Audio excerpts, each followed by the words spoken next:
Hello साथियों, आप सभी का हमारे यूट्यूब चैनल आल आनंद पर वेलकम है। आज हम बात करेंगे सेंट्रल विस्टा प्रोजेक्ट पर। सेंट्रल विस्टा प्रोजेक्ट वर्तमान में चर्चाओं के केंद्र में है। सेंट्रल विस्टा को लेकर लोग असमंजस में थे कि क्या ये डिसीजन सही था कि नहीं था, सरकार को ऐसा करना चाहिए था कि नहीं करना चाहिए था। तो इस सेंट्रल विस्टा प्रोजेक्ट को हमने कई तरीके से समझने का प्रयास किया है। तो हम समझते हैं उसको और शुरुआत हम करते हैं कि सेंट्रल विस्टा क्या है। वर्तमान में नई दिल्ली के सेंट्रल विस्टा में राष्ट्रपति भवन, संसद भवन, नॉर्थ और साउथ ब्लॉक, इंडिया गेट, राष्ट्रीय अभिलेखागार शामिल हैं। दिसंबर 1911 में किंग जॉर्ज पंचम ने भारत की राजधानी को कलकत्ता से दिल्ली के लिए ट्रांसफ़र किया। इसके उपरांत ही राजपथ के आसपास के क्षेत्र में इन भवनों का निर्माण हुआ है। तो आज उसे ही हम सेंट्रल विस्टा बोलते हैं। इन भवनों के निर्माण का उत्तरदायित्व एडविन लुटियंस और हर्बर्ट वेकर को दिया गया था, इसलिए इसे लुटियंस जॉन भी बोला जाता है। इसी सेंट्रल विस्टा के पुनर्विकास के लिए भारत के आवास और शहरी मामलों के मंत्रालय ने 2019 में सेंट्रल विस्टा पुनर्विकास परियोजना की परिकल्पना की गई थी। इस परियोजना में एक नए संसद भवन का निर्माण प्रस्तावित है और उसके साथ ही एक केंद्रीय सचिवालय का निर्माण भी। इंडिया गेट से लेकर राष्ट्रपति भवन तक का 3 किलोमीटर का जो राजपथ का मार्ग है उसमें भी परिवर्तन प्रस्तावित हैं। सेंट्रल विस्टा क्षेत्र में नॉर्थ और साउथ ब्लॉक को संग्रहालय में बदल दिया जाएगा और इसके साथ ही नए भवनों का निर्माण भी किया जाएगा। इस क्षेत्र में स्थित इंदिरा गांधी राष्ट्रीय कला केंद्र को भी स्थानांतरित करने का प्रस्ताव है। इसके साथ ही इस क्षेत्र में विभिन्न मंत्रालयों और उसके विभागों के लिए कार्यालयों का निर्माण भी किया जाएगा और इस पूरे परियोजना की लागत 20,000 करोड़ आंकी गई है। परियोजना के पक्ष में केंद्र सरकार ने एससी में पक्ष रखा कि प्रस्तावित परियोजना की जो लागत है और बुनियादी ढांचे के लाभों को रेखांकित करते हुए बताया कि नए संसद भवन के बारे में नीतिगत निर्णय लेने के लिए केंद्र सरकार हकदार है। और केंद्र सरकार ने नए संसद भवन की आवश्यकता के लिए भी तर्क प्रस्तुत किए और बताया कि वर्तमान संसद भवन का निर्माण 1927 में हुआ है, जिसका निर्माण वर्तमान द्विसदनीय व्यवस्था के अनुकूल नहीं है और यह एक स्वतंत्रता पूर्व की इमारत है। भविष्य में 2026 में लोकसभा और राज्यसभा की सीटों की संख्या में वृद्धि होनी है, जिसमें संसद के सदस्यों के बैठने के लिए पर्याप्त स्थान नहीं है। तो वर्तमान संसद की संयुक्त बैठक के अनुकूल भी नहीं है, इसलिए इसमें स्थान की कमी है। सुरक्षा संबंधी चिंताएं भी हैं। मौजूदा इमारत अग्नि सुरक्षा मापदंडों के अनुरूप नहीं है। पानी और सीवर लाइनें भी ठीक नहीं हैं और यह अपनी विरासत की प्रकृति को नुकसान पहुंचा रही है। वर्ष 2001 में संसद पर हमले के मद्देनज़र सुरक्षा की चिंता इसकी कमज़ोर प्रकृति को दर्शाती है। यह भवन भूकंपरोधी भी नहीं है। इसे मॉडर्न कम्युनिकेशन और भूकंपरोधी सुरक्षा व्यवस्था के साथ इसे अपग्रेड नहीं किया जा सकता। यदि करेंगे तो इमारत को नुकसान हो सकता है। तो यह इमारत भूकंपरोधी भी नहीं है। लागत का लाभ भी है। कई केंद्रीय मंत्रालयों के भवनों के लिए किराए का भुगतान करना पड़ता है। नया भवन और नया केंद्रीय सचिवालय बनाने से इस लागत में कमी आएगी। पर्यावरणीय लाभ भी हैं। विभिन्न मंत्रालय तक आने जाने के लिए लोगों और अधिकारियों को शहर के विभिन्न हिस्सों का चक्कर लगाना पड़ता है। इससे यातायात और प्रदूषण भी बढ़ता है। इस परियोजना में मेट्रो स्टेशनों के इंटरलिंकिंग का भी प्रस्ताव है, जो वाहनों के उपयोग को कम करेगा। इस परियोजना की आलोचना ये है कि इस पुनर्विकास परियोजना में बहुत बड़ी धनराशि की आवश्यकता पड़ेगी, जो वैश्विक महामारी के दौरान इतनी बड़ी राशि खर्च करना ठीक नहीं कहा जा सकता। इसमें पारदर्शिता की कमी भी देखी जा रही है और अनेक पर्यावरणविदों ने परियोजना की आवश्यकता और यातायात, प्रदूषण और इसके प्रभाव का पता लगाने के लिए जो अध्ययन किया गया था उसमें भी उसको लेकर भी सवाल उठाया गया है। व्यापक पैमाने पर भवन निर्माण के क्षेत्र में पर्यावरण प्रदूषण बढ़ने की संभावना भी देखी जाने की संभावना है और यह इस क्षेत्र में इस तरह का डेवलपमेंट हो जाने के बाद से यह क्षेत्र आम लोगों के लिए प्रतिबंधित हो जाएगा। तो इस तरह की आलोचना की जा रही है।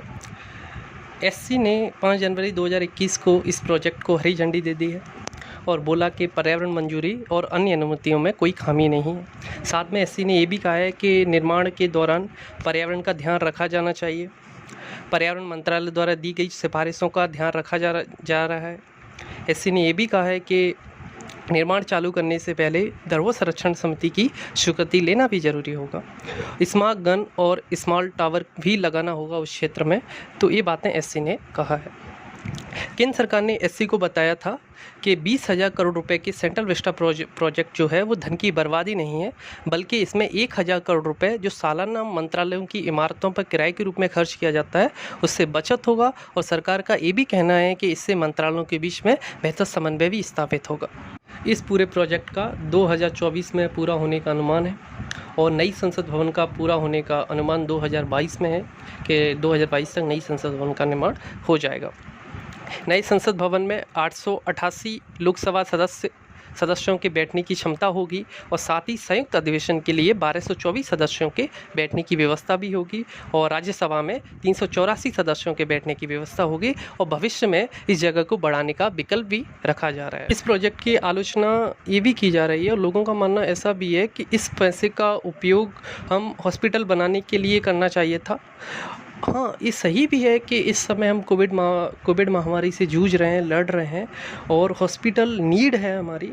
ये सही है कि हॉस्पिटल का निर्माण इस समय सबसे ज़रूरी है, पर अस्पताल बनाने के लिए केवल बिल्डिंग बनाने से कुछ नहीं होता।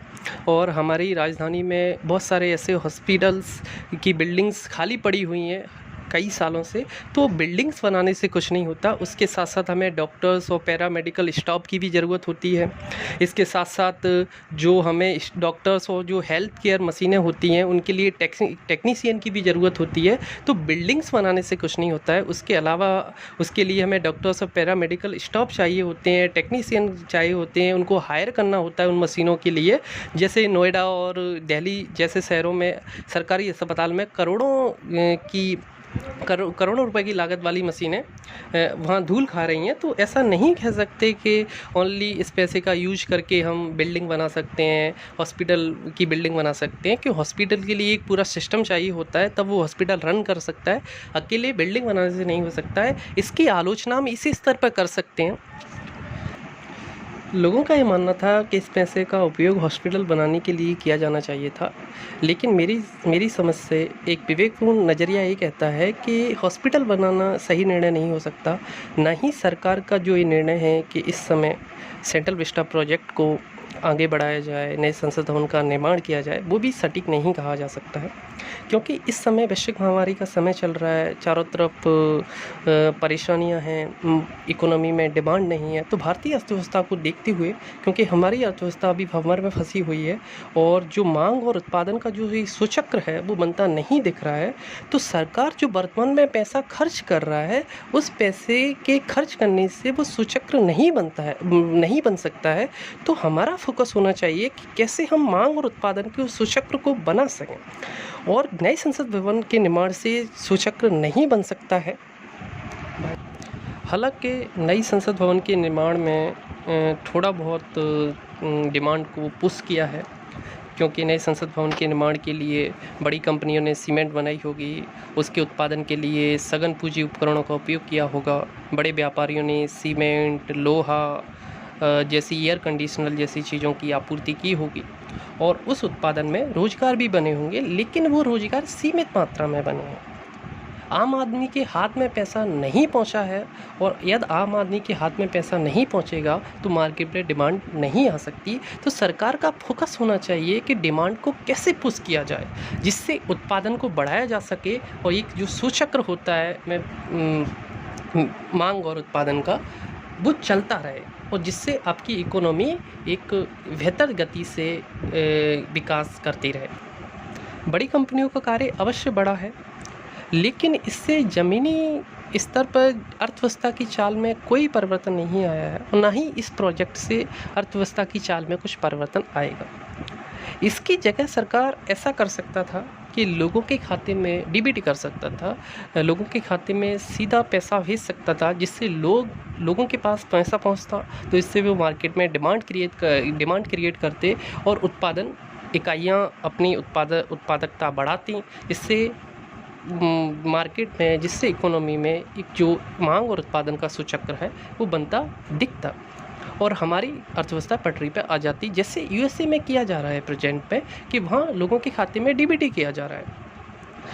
और आरबीआई ने अभी हाल ही में अप्रैल माह में आरबीआई ने एक डिसीजन लिया कि उन्होंने विकास दर को घटा दिया, 4% कर दिया है।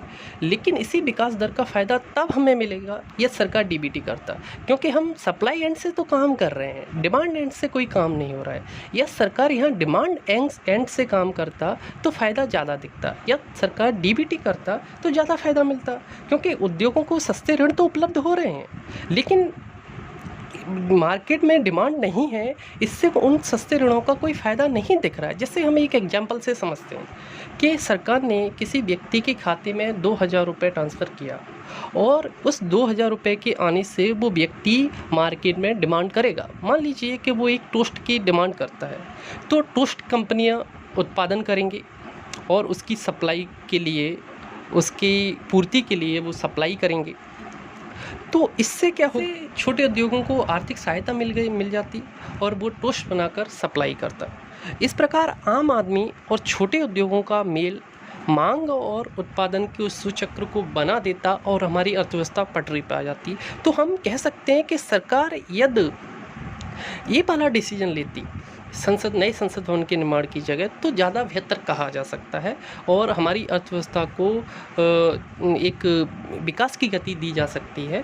तो ये ज़्यादा बेहतर डिसीजन हो सकता था मेरी समझ से, लेकिन सरकार का ऐसा डिसीजन नहीं है, तो मान सकते हैं कि डिसीजन सही नहीं है सेंट्रल विस्टा प्रोजेक्ट। इस प्रकार हमने सेंट्रल विस्टा प्रोजेक्ट को समझा है।